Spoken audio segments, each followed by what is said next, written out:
Muito boa tarde, meu nome é Beatriz, eu sou trabalhadora aqui do setor doutrinário do GEPEC e eu tô aqui com vocês na tarde de hoje pra gente dar continuidade ao estudo do Evangelho segundo o Espiritismo, adentrando no dia de hoje o capítulo 2, de título O Meu Reino Não É Deste Mundo, e focando nesse vídeo no primeiro item analisado por Kardec, que é a noção da vida futura. Antes de mais nada, eu gostaria de reiterar que o estudo do Evangelho, o estudo da doutrina espírita como um todo, o estudo do Novo Testamento, o estudo de tudo que envolveu a passagem de Jesus aqui na Terra, é de completa, tremenda, imensurável importância para que a gente realmente compreenda a mensagem que ele quis trazer para a gente. Então, a gente já foi capaz de compreender muito menos enquanto humanidade, a gente ainda vai ser capaz de compreender muito mais enquanto humanidade. Mas para que essa progressão realmente aconteça, a gente precisa fazer o nosso papel no presente, que é buscar o conhecimento, buscar o estudo. Então é muito bom que vocês estejam aqui conosco hoje. Eu me sinto muito honrada de ter sido convidada para fazer parte desse projeto também. Eu gostaria então agora de pedir para que quem se sentir confortável, feche os olhos. A gente vai fazer uma oração inicial. Respirando fundo, nos concentrando, conectando nossa mente com a mente divina criadora, agradecendo pela oportunidade de estarmos aqui hoje reunidos, pela oportunidade de ler o Evangelho, de aprender e de relembrar aquilo que nós já aprendemos, mas que muitas vezes não lembramos. Pedir a proteção dos irmãos de luz que com certeza estão aqui nos acompanhando, agradecer pela presença deles. Pedir que eles nos intuam para que esse estudo hoje seja frutífero, seja elucidativo e para que ele nos seja útil nos próximos dias. Assim seja. Para quem não se lembra, cada capítulo do Evangelho segundo o Espiritismo ele é estruturado em 3 partes. Então, a primeira parte corresponde à passagem do Evangelho bíblico, que será lida, que será analisada no capítulo. A segunda parte do capítulo, então, é feita da análise, composta da análise que Kardec faz dessa passagem. E a terceira parte é justamente a análise de autoria espiritual. Então, são as instruções dos espíritos. A gente vai começar hoje, então, agora lendo a passagem bíblica, a passagem do Evangelho que vamos estudar.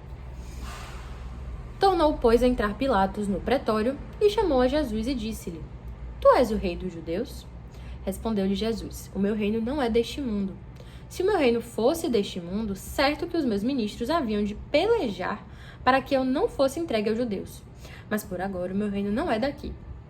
Disse-lhe então Pilatos logo: Tu és rei? Respondeu Jesus: Tu dizes que eu sou rei. Eu não nasci nem vim a este mundo senão para dar testemunho da verdade. Todo aquele que é da verdade ouve a minha voz. Isso aqui é a passagem do Evangelho de João, capítulo 18, versículo 33 a 37, versículos 33 a 37. A gente tem a vida futura muito clara aqui nessa resposta a Pilatos, a partir do momento que ele fala que o reino dele ainda não é deste mundo. Algo que ainda não é, quer dizer que há potencialidade para ser, que tudo indica que um dia será, que tem como ser. E nós sabemos, sob a luz da doutrina espírita, que será. Então, vamos antes fazer uma breve análise histórica. Qual é a visão de vida futura que os judeus tinham naquela época, Moisés veio 1000 anos antes da vinda de Jesus e dentre os seus feitos, ele trouxe os 10 mandamentos e os colocou da seguinte forma para o seu povo.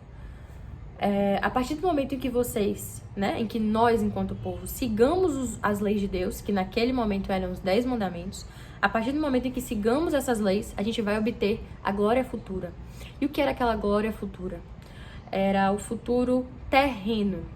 Era o futuro em que a minha família seria harmoniosa, em que a minha plantação seria muito rica, em que eu teria muitas riquezas terrenas, em que nações triunfariam sobre outras, Então, era o poderio bélico, muitas vezes. Então, a gente estava falando ali, de uma noção de felicidade futura, de recompensa futura por seguir as leis de Deus. E essa recompensa era estritamente material. E era esse tipo de mensagem, era essa noção de consequência futura do cumprimento da lei de Deus, que o povo, que a humanidade tinha naquele momento. Era essa capacidade que eles tinham. Jesus veio, no entanto, muito tempo depois, para aprofundar a lei, Para aprofundar as leis de Deus, para aprofundar aquilo que já tinha sido inicialmente trazido para a Terra, para a humanidade. de forma que naquele momento a gente poderia compreender mais. Então ele trouxe as coisas mais diretas, mais aprofundadas, mas ainda nem tanto. Então, a ideia de vida futura que Jesus traz é atrelada necessariamente à existência de outro mundo, né? Então ele fala, o meu reino não é deste mundo, né? Ele fala, eu não nasci nem vim a este mundo, senão para dar testemunho da verdade. Ele veio a este mundo de algum outro mundo, né? E muito depois, né, nas próximas semanas, a gente vai estudar o capítulo 5 do Evangelho segundo o Espiritismo. A gente vai chegar lá em que o título é: há muitas moradas na casa de meu pai, né? Jesus ainda fala isso ao longo do Evangelho. Então a gente tem a certeza de que ele realmente se refere à vida futura como sendo atrelada à noção de que esse mundo aqui não é o único que existe. Né? A noção terrena não é a única que deve prevalecer. Quando a gente traz os olhos para essa noção de que o reino de Jesus ainda não é deste mundo, né? A gente não tem dúvida de que um futuro nos aguarda, certo? O que a gente deve pensar diante da noção de que o reino de Jesus, que é o reino de Deus, que é o reino do Pai, passará a ser deste mundo? Como assim ele passará a ser deste mundo? Nas próximas semanas a gente ainda vai estudar, né, sobre a realeza de Jesus, ainda no capítulo 2, mas a gente já pode aqui compreender que a gente vai chegar nesse futuro a partir do momento em que a gente adotar os preceitos morais trazidos por Jesus ao longo de todos os seus ensinamentos como o principal norte para as nossas vidas. Né? Ao longo de todas as suas parábolas, ensinamentos, reflexões, ele traz um cabedal gigante de diretrizes para que nossa passagem terrena seja a mais pacífica, a mais aproveitada possível, a mais frutífera possível. Né? O sofrimento, a dificuldade, ela é inerente à nossa vivência humana agora, porque esse é o nosso estágio evolutivo. A gente está no mundo de provas e expiações. E a gente escolheu estar aqui. A gente escolheu as provas que estamos passando. Mas para que a gente seja capaz de suportá-las, de aproveitá-las, de tornar elas algo útil para a nossa evolução moral, a gente precisa ter autocrítica, coragem, a gente precisa ter disposição. E são esses fatores que vão necessariamente nos guiar para a vida futura que Jesus citou, né? Para a nossa evolução, que faz parte da vida futura que Jesus citou. Apesar da clareza, né, dessa relação que Jesus faz a uma vida futura e ao seguimento das leis de Deus, que sob a luz espírita a gente sabe que essas leis são amar ao próximo como a si mesmo, amar a Deus sobre todas as coisas, fora da caridade não há salvação. Apesar disso ficar muito claro no Evangelho, ele não trouxe isso de forma literal, porque o povo daquele momento histórico, o povo naquele momento evolutivo não tinha a capacidade compreensiva que temos hoje. Então, é importante sempre deixar isso na nossa mente, que à humanidade é dado aquilo que ela sabe lidar, que ela consegue lidar naquele momento em que ela está evolutivamente falando. Então, o Espiritismo vem como uma prova de que a nossa capacidade compreensiva realmente evolui com o tempo, né? A vida futura tornou-se um fato. A partir da codificação dos fenômenos analisados por Kardec, dos ensinamentos que Kardec ouviu, né, da espiritualidade e do próprio cotidiano que temos enquanto humanidade, né, se levarmos a nossa criticidade, se realmente buscarmos compreender sob a ótica dos ensinamentos que Kardec trouxe, não fica difícil compreender que a vida futura realmente é um fato.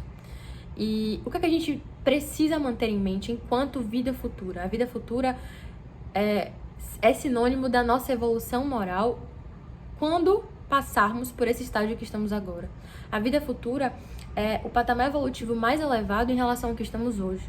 A vida futura é a certeza de que estaremos em outra fase evolutiva após necessariamente seguirmos as leis de Deus, após necessariamente compreendermos que a evolução moral se dá através do nosso esforço individual, através de entendermos que estamos passando pelas dificuldades que escolhemos passar e que precisamos passar.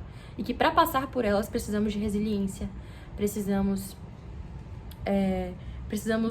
nos manter sempre próximos à lei de Deus, né? Então, eu gostaria de finalizar essa análise que fizemos hoje com uma passagem bem brevezinha do Livro dos Espíritos, da questão 1018, que é a última ou a penúltima, a depender da tradução que você tenha do Livro dos Espíritos, na qual Kardec indaga, né? Jamais o reino do bem poderá prevalecer sobre a terra, né? Poderá ter lugar sobre a terra. E a resposta foi atribuída a São Luís, né?